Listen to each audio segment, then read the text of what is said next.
కడప జిల్లా Valluru police station పరిధిలో దారి దోపిడీకి పాల్పడుతున్న ముగ్గురు దొంగలను పోలీసులు అరెస్ట్ చేశారు. ఒంటరిగా వెళ్తున్న మహిళలను టార్గెట్ చేసుకుని ఈ ముఠా దోపిడీలకు పాల్పడుతున్నట్లు పోలీసుల విచారణలో తేలింది. ఈ ముఠాపై జిల్లాలోని పలు స్టేషన్లలో దొంగతనం, దారి దోపిడీ కేసులు నమోదయ్యాయి.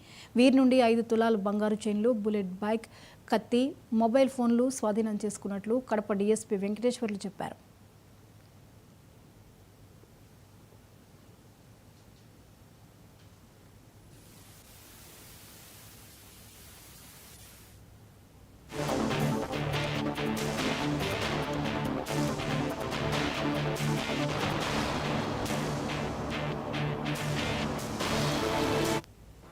ఉదయం 11 గంటలకు కడప ఎయిర్పోర్ట్ పక్కన ఉన్న వేదా స్కూల్ వద్ద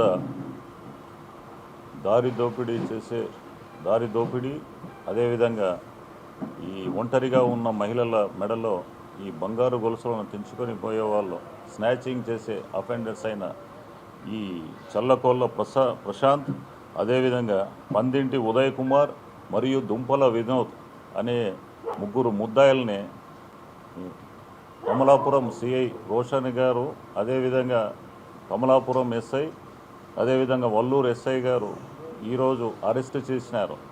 ఈ ముగ్గురు ముద్దాయిలు ఇంతకుముందు కమలాపురం అదేవిధంగా వల్లూరు లిమిట్స్లో ఒంటరిగా ఉన్న మహిళల దగ్గర చైన్ స్నాచింగ్ చేశారు ఇంతకుముందు. అదేవిధంగా దారి దోపిడీ కూడా చేశారు. ఒంటరిగా పోయే వ్యక్తుల వారి వద్ద దారి దోపిడీ చేసి వారి దగ్గర నుంచి నగదు దోచుకున్నారు. అదేవిధంగా ఇంతకుముందు తిరుపతిలో ఒక బుల్లెట్ మోటార్ సైకిల్ని కూడా దొంగతనం చేశారు.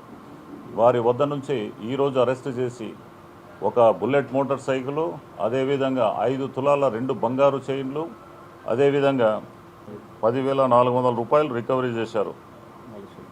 4 సెల్ ఫోన్లు కూడా రికవరీ చేశారు.